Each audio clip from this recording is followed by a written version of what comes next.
Hello అండి, welcome back to my channel. Friends, ఈరోజు నేను మీకు చూపిస్తున్న రెసిపీ వచ్చి విలేజ్ స్టైల్లో నాటి కోడి కూర ఎలా చేస్తారనేది నేను మీకు ఇప్పుడు చూపిస్తున్నాను. సో ఇది వరకు చేసిన కూర వచ్చి నా స్టైల్లో చేశాను.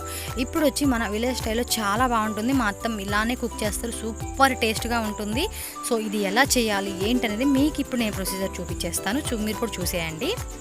సో ఫస్ట్ వచ్చేసి మనం స్టవ్ ఆన్ చేసుకొని ఒక వెడల్పాటి బాండి తీసుకోవాలన్నమాట. మనం మాంసం తీసుకునే క్వాంటిటీని బట్టి బాండి సైజ్ కూడా పెట్టుకోవాలి. అలా అయితేనే కూర చక్కగా ఉడుకుతుంది అనమాట. సో బాండి కూడా కొంచెం వేడైనాక ఒక 3 టేబుల్ స్పూన్ల ఆయిల్ వాడుకోవాలి. సో నాటుకోడి కూర కదండి, కొంచెం ఆయిల్ ఎక్కువ ఉంటేనే కూరకి రుచి వస్తుంది. అందువల్ల మేము 3 టేబుల్ స్పూన్ ఆయిల్ వేసుకున్నాక అది కొంచెం హీట్ అయినాక 2 నుంచి 3 పచ్చిమిరపకాయలు మేము తురుముకొని వేసాను అనమాట ఇందులో. సో అది చక్కగా ఫ్రై అయింది కదా. ఇప్పుడు వచ్చి 2 పెద్ద సైజు ఆనియన్ తీసుకున్నాను.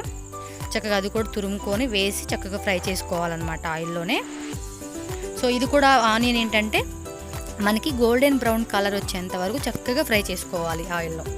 సో చూసారు కదా వీడియోలో చూపించినట్టు ఆ రకంగా మనం చక్కగా ఫ్రై అయినాక ఒక 2 టేబుల్ స్పూన్ల అల్లం వెల్లుల్లి పేస్ట్ వేసుకోవాలి. సో ఇది ఫ్రెష్గా ఉన్నదే వేసుకున్నాను అనమాట. అప్పటికప్పుడు మేము పేస్ట్ చేసుకొని వేసుకున్నాము. సో మీరు ఒకవేళ ట్రై చేయండి, లేదంటే కనుక ఫ్రిడ్జ్లో మీరు స్టాక్ పెట్టుకుంటే కనుక అదైనా వాడుకోవచ్చు, ఏం కాదు. ఫ్రెష్గా వేసుకుంది అయితే దానికి ఇంకా టేస్ట్ మంచిగా వస్తుంది అనమాట. సో చూసారు కదా అల్లం వెల్లుల్లి పేస్ట్ కూడా చక్కగా మనకి ఆ పచ్చి వాసన అంతా పోయి మంచిగా చక్కగా ఫ్రై అయిపోయింది. సో ఇప్పుడు వచ్చి ఒక 2 మీడియం సైజు టమాటా ఏదైతే ఉందో ఆ టమాటా చక్కగా మేము కట్ చేసుకొని అది కూడా వేసుకొని చక్కగా ఫ్రై చేసుకుంటున్నాను. సో చూసారు కదా ఎంత బాగా ఫ్రై అయిపోయిందో కదా ఆ టమాటా కూడా. ఈ టైప్లో మనకు ఆయిల్ పైకి తేలేంతలాగా మనం ఫ్రై చేసుకోవాలి. సో ఇప్పుడు మాంసం ఏదైతే ఉంది ఇది మొత్తం 1.5 kg అనమాట. కేజీన్నర మాంసం ఉంది ఇది. సో కేజీన్నర కూడా మాంసం ఇందులో వేసుకున్నాక మనం ఒకసారి ఆ టమాటా ఉల్లిపాయ ఆ పేస్ట్ అంతా మనకి మాంసానికి పట్టేలాగా ఒకసారి కలిపేసుకోవాలి. దీనికి ఒక 1/2 నిమిషం నుంచి 1 నిమిషం పాటు మనకి టైం పడుతుంది. సో ఇలా కలిపేసుకున్నాక మాంసంలో మనకి రుచికి సరిపడా నేను సాల్ట్ వేసుకుంటున్నాను. నేను ఇక్కడ వచ్చేసి కల్లుప్పు వాడుతున్నాను, అంటే రా సాల్ట్. సో ఒకవేళ మీరు రా సాల్ట్ లేదంటే కనుక మామూలు సాల్టే వేసుకోవచ్చు. మ్యాక్సిమం రా సాల్టే వాడండి, హెల్త్ విషయంలో చాలా బాగుంటుంది. అలాగే ఒక 1/2 టేబుల్ స్పూన్ పసుపు కూడా వేసుకొని కూర అంతా మనం కలిపేసుకోవాలి. సో కూర ఏంటంటే నాటుకోడి మాంసం ఏంటంటే మనకి ఎక్కువ టైం పడుతుంది. ప్రొసీజర్ అనేది ఏమీ ఉండదు, కాకపోతే ఏంటంటే మనం అది కుక్ అవ్వడానికి మనకి టైం అనేది ఎక్కువ టైం పడుతుంది అనమాట. సో ఇదంతా కలిపేసుకొని మనం మూత పెట్టేసుకొని ఒక 2 నిమిషాలు మగ్గించుకోవాలి కూర. 2 నిమిషాల తర్వాత మనకి ఇలా అందులోంచి నీరు బయటకు వస్తూ ఉండిద్ది. మళ్ళీ ఒకసారి మన కూర అంతా ఒకసారి కలిపేసుకుంటున్నాను. అడుగు కూడా అంటుతూ ఉంటుంది కాబట్టి మధ్య మధ్యలో మనం చూసుకుంటూ ఉండాలి. ఎంత నాన్ స్టిక్ వాడినా కూడా అడుగు అంటుతూ ఉండిద్ది, మనం ఒకసారి కలుపుకుంటూ ఉండాలి మధ్య మధ్యలో. సో అలా కలుపుకున్నాక ఇక్కడ వచ్చేసి మేము ఒక 5 టేబుల్ స్పూన్ల కారం వేసుకున్నానండి. కారం ఒకవేళ తక్కువ కావాలనుకుంటే కనుక మీ రుచికి తగ్గట్టుగా మీరు కారం తగ్గించుకొని వేసుకోండి. నాటుకోడికి మనకి కారం కూడా కరెక్ట్గా సరిపడా వేసుకుంటేనే చాలా బాగుంటుంది. అందు గురించి మేము 5 టేబుల్ స్పూన్ల కారం వేసుకున్నాం అనమాట. సో కారం వేసుకున్నాక ఇలా కలిపేసుకోవాలి. సో కలిపేసుకొని ఒక 2 నిమిషాల పాటు అలాగే మనం వేయించుకోవాలన్నమాట. సో చూసారు కదా నూనె కూడా చక్కగా పైకి తేలుతూ ఉంది. ఇప్పుడు వచ్చేసి ఒక 3/4 లీటర్ నుంచి లీటర్ వరకు నీళ్ళు అనేది మనం ఇందులో యాడ్ చేసుకోవాలి. నాటుకోడు కదా మనకి ముక్క మెత్తగా ఉడికితేనే చాలా బాగుంటుంది అనమాట. మేము వచ్చేసి ఇది కేజీన్నర మాంసం అండి. మేము వచ్చి 3/4 లీటర్ వాటర్ అనేది ఇందులో యాడ్ చేసాము. సో మీరు లీటర్ వరకు కూడా యాడ్ చేసుకోవచ్చు వాటర్ అనేది. సో నీళ్ళు కూడా పోసుకున్నాక బాగా మనం ఉడికించేసేసుకోవాలి మాంసాన్ని. సో చూసారు కదా ఎంత కారంగా కనిపిస్తుంది కదా. అస్సలు భయపడకండి, అంత కారం ఉంటేనే కూరకి చాలా టేస్ట్ వస్తుంది. ఇది వరకు ఎప్పుడన్నా మీరు తినుంటే కనుక ఆ ఐడియా ఉండుంటుంది, ఏంటి ఇంత కారం ఉందని మీరు భయపడొద్దు.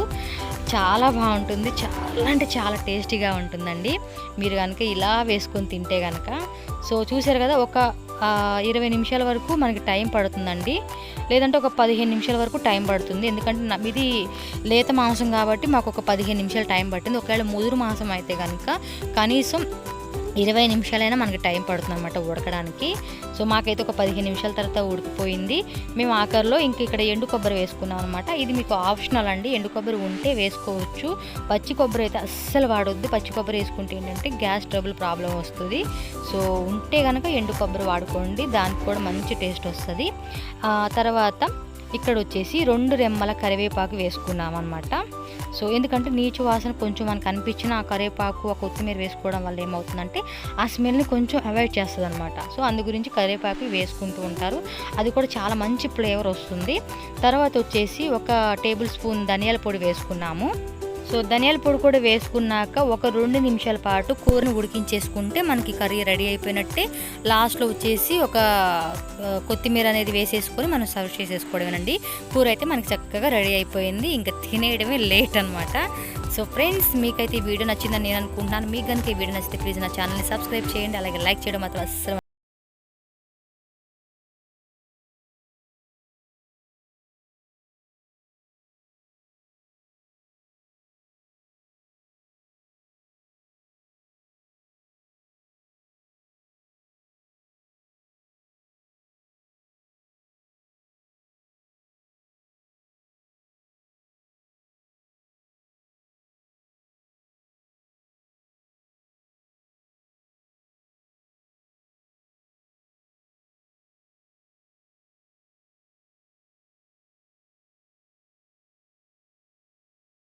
వీడియో అన్నమాట ఇది.